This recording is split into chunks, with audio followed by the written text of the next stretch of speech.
नमस्कार, मैं हूं श्रीनारायण तिवारी और आप देख रहे हैं नेशनल न्यूज।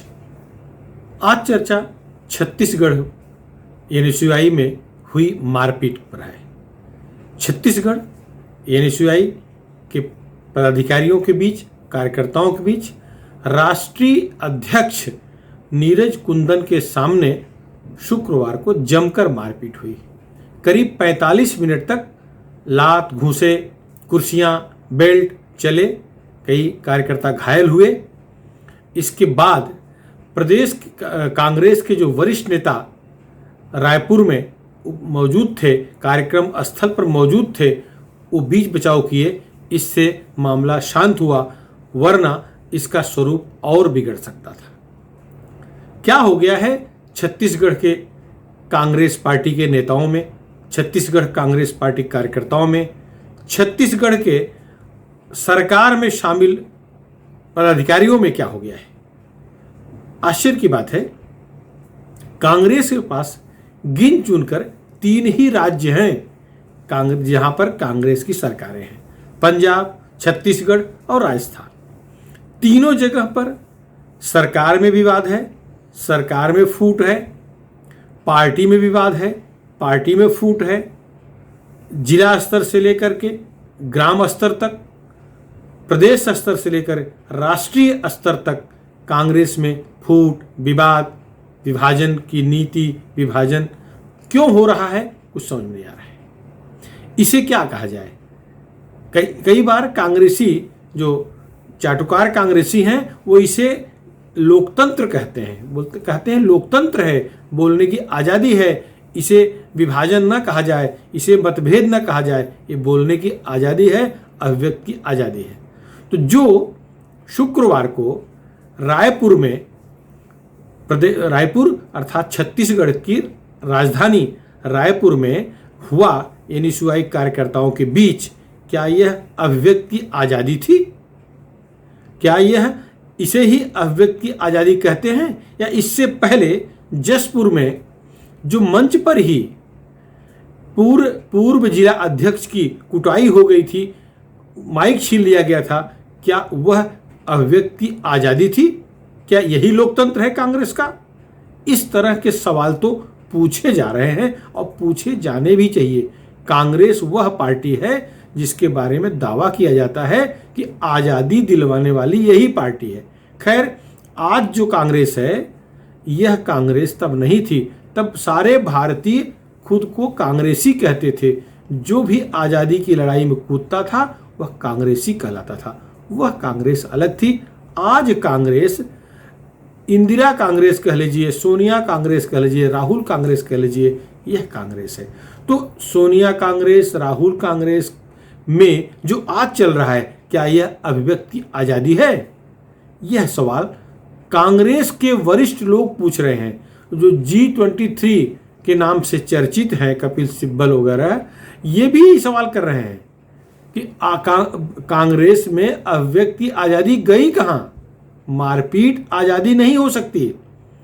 अब चर्चा करते हैं शुक्रवार को क्या हुआ। शुक्रवार को प्रदेश कांग्रेस कार्यालय अर्थात रायपुर के राजीव भवन में एनएसयूआई के राष्ट्रीय अध्यक्ष नीरज कुंदन का स्वागत समारोह था।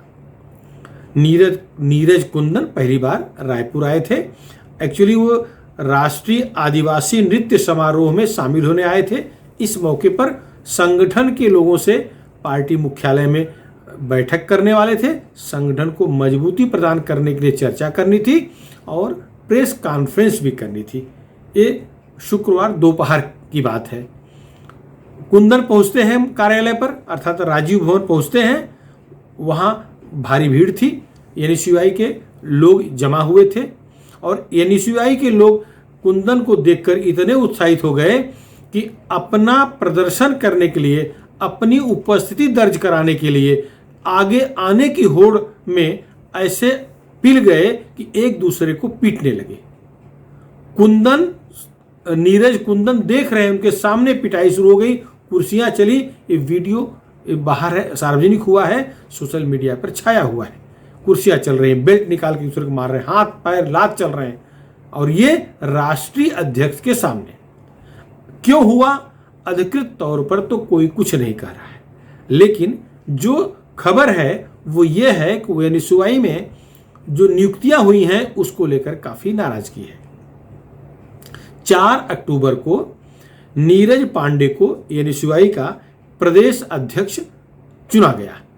यह अखिल भारतीय स्तर पर चयन हुआ, वहीं से आदेश आया कि अध्यक्ष हैं, ये नीचे से सबकी राय लेकर के राय मशवरे से चयन किया हुआ नेता नहीं, सीधा ऊपर से थोपा गया नेता है, ऐसा वहां के वो लोग कह रहे हैं जो पहले पदाधिकारी थे एनएसयूआई के।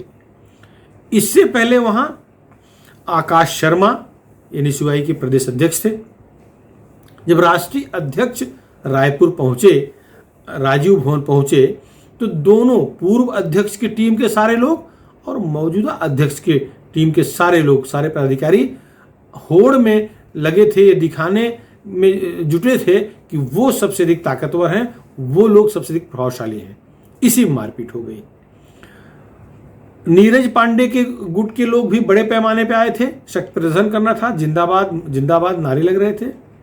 तो आकाश शर्मा के लोग भी उसी अनुपात में वहां उपस्थित थे।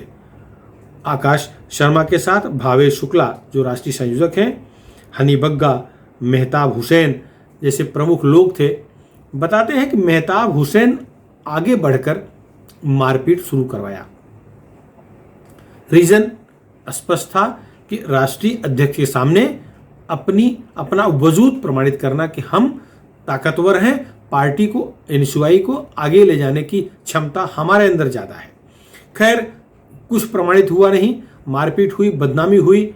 इससे जो राजीव भवन में वरिष्ठ नेता बैठे थे, एनएसयूआई के अलावा पेरेंट बॉडी के लोग बैठे थे, वो भागकर नीचे आए, पुलिस भी आई, बीच बचाव की और वरिष्ठ नेताओं ने जमकर लताड़ लगाया उन नेताओं को जिनकी वजह से मारपीट हुई। इसके बाद 45 मिनट तक मारपीट हुई है, फिर शांति कराया गया, वरिष्ठ नेताओं ने शांति कराई। बाद में नीरज कुंदन ने अपने पूर्व निर्धारित कार्यक्रम के अनुसार प्रेस कॉन्फ्रेंस ली, जिसमें जम करके मोदी सरकार खिलाफ जहर उगला या अपना पक्ष प्रस्तुत किया, कांग्रेस का पक्ष पेश किया। नीरज कुंदन का सीधा आरोप है कि मोदी के राज में बेरोजगारी बहुत बढ़ी है, राष्ट्रीय स्तर पर बेरोजगारी बढ़ी है। उन्होंने आरोप लगाया कि 2 करोड़ नौकरी हर साल देने का वादा करके नरेंद्र मोदी सत्ता में आए थे। कहाँ गई नौकरियां, कहाँ गई बेरोजगारी दूर करने की उनकी नीति। जम के लताड़ा उन्होंने महंगाई का मुद्दा उठाया, सब उठाया और अपने प्रदेश के मुख्यमंत्री भूपेश बघेल की सराहना की। कहा कि कोरोना काल में, इस महामारी के पीरियड में भी उन्होंने नौजवानों को नौकरियां प्रदान की।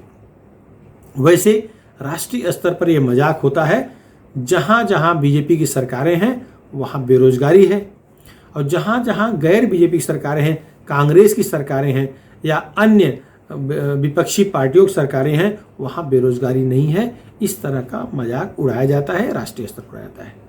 कई बार तो कहा जाता है कि जहां जहां कांग्रेस सरकारें हैं वहां एक भी बेरोजगार नहीं है, वहां बेरोजगार को पकड़कर सीधा कलेक्टर और कमिश्नर, एसपी, तहसीलदार बना देते हैं। तो इस तरह से मजाक चल रहा है। छत्तीसगढ़ में कांग्रेस सरकार है, पंजाब में कांग्रेस की सरकार है, और राजस्थान में कांग्रेस सरकार है, महाराष्ट्र में कांग्रेस समर्थित सरकार है, झारखंड में कांग्रेस समर्थित सरकार है।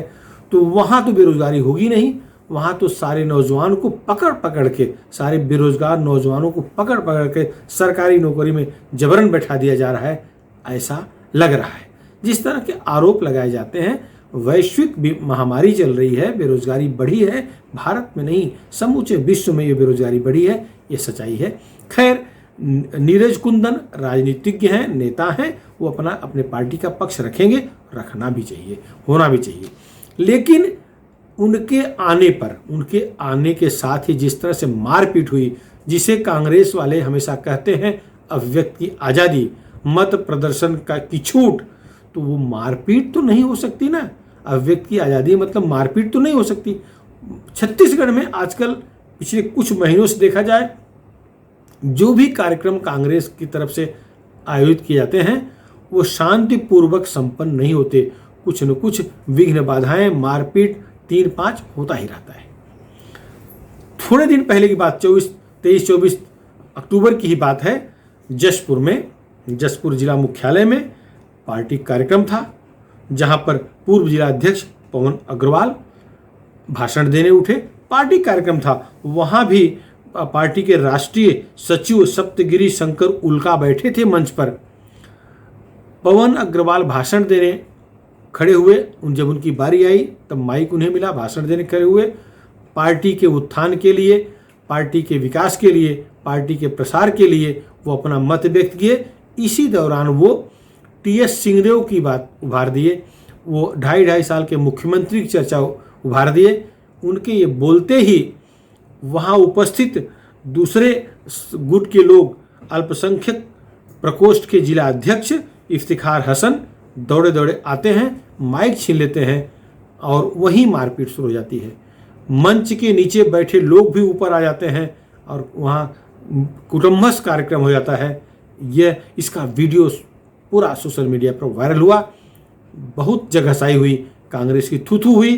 खैर, मंच पर राष्ट्रीय सचिव बैठे थे सप्तगिरी शंकर उल्का, वो भी नहीं रोक पाए, वो भी नहीं बचा पाए, इस बदनामी को वो नहीं बचा पाए। वहाँ भी राष्ट्रीय सचिव थे, राष्ट्रीय नेतृत्व से आए नेता थे। और यहाँ भी रायपुर में जिला मुख्यालय में भी राष्ट्रीय अध्यक्ष नीरज कुंदन थे, जो एनएसयूआई के राष्ट्रीय अध्यक्ष थे। दोनों जगह राष्ट्रीय नेतृत्व के सामने मारपीट होती है। यह एक गलत संदेश जा रहा है। वैसे नीरज कुंदन तो राहुल गांधी के लाडले कहलाते हैं। राहुल गांधी एनएसयूआई और युवक कांग्रेस पर विशेष नज़र रखते हैं। उन्हें पता है कि पार्टी आगे तब बढ़ेगी जब एनएसयूआई और युवक कांग्रेस आगे आएगा, मजबूत रहेगा। इसलिए नीरज कुंदन पर ये जिम्मेदारी है कि वो राज्य के, न केवल छत्तीसगढ़ के, पूरे समूचे प्रदेश, समूचे देश के कांग्रेस के युवकों को संगठित करें, कांग्रेस के विद्यार्थियों को संगठित करें, विद्यार्थियों को कांग्रेस से जोड़ें। इसी सिलसिले में वो रायपुर आए थे। खैर, निमित्त भले ही राष्ट्रीय आदिवासी नृत्य समारोह में शामिल होने का रहा हो, लेकिन वो छात्र संगठन को, कांग्रेस की छात्र इकाई को मजबूत करने आए थे।